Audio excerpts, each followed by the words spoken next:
Dear learners, এখানে একটি বীজগণিত থেকে ছোট্ট একটা ম্যাথ দিয়ে রাখছে। প্রশ্নটা বলছে এরকম যে 5x/6 + 3 এবং x/3 + 10 পরস্পর সমান হলে x এর মান কত। তো এটা বিভিন্ন প্রাইমারি পরীক্ষা এবং বিভিন্ন নিবন্ধন পরীক্ষা এবং বিসিএস সহ অনেক পরীক্ষা চলে আসছে। তো চলুন আমরা এই প্রশ্নটা এখন সলিউশন করব। যেহেতু বলেই দিছে যে এই এবং এই মানটা এরা কি পরস্পর সমান, এরা কি বলছে পরস্পর সমানের কথা বলছে, সেখান থেকে বলছে x এর মান কত। তাহলে এরা যদি পরস্পর সমান হয় তাহলে এটা ইকুয়াল এটা। তো আমরা ডিরেক্টলি বলতে পারি প্রশ্ন মতে আমরা কি বলতে পারি যে 5x/6 + 3 = হচ্ছে x/3 + 10। ওকে, ব্যাস। এখন আমরা এক্সগুলো এক পাশে করবো আর সংখ্যাগুলো এক পাশে করবো, কারণ আমাকে এক্স এর ভ্যালু বের করতে হবে।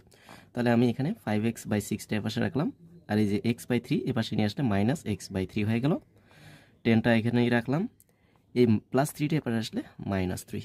ওকে, ইমপ্লাইজ দ্যাট আমরা এখান থেকে বলতে পারি আমরা 6 আর 3 এর লসাগু নিতে পারি। এখানে 6 আর 3 এর লসাগু অবশ্যই 6। কেন?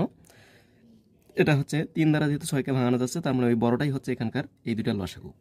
তো 6 লসাগু হলে এখানে হচ্ছে আমাদের 5x মাইনাস 3 দ্বারা 6কে ভাগ করলে 2, 2 আর x গুণ করলে হচ্ছে 2x হচ্ছে এখানে আমাদের 10 থেকে 3 গেলে 7।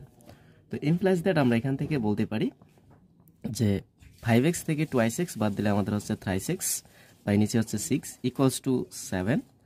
ইমপ্লাইজ দ্যাট আমরা এখান থেকে বলতে পারি আর যদি আমরা গুণ করি তাহলে 3x = কি হবে 7 × 6। ইমপ্লাইজ দ্যাট আমরা এখান থেকে বলতে পারি x = তাহলে 3টা এর পাশে এসে ভাগ হয়ে গেল। ওকে, এই 7 × 6 এর নিচে 3 ভাগ হয়ে যাবে। তো 3 দ্বারা আমরা যদি এখানে কাটাকাটি করি 3 × 2 = 6, তাহলে অতএব x = 7 × 2 = 14।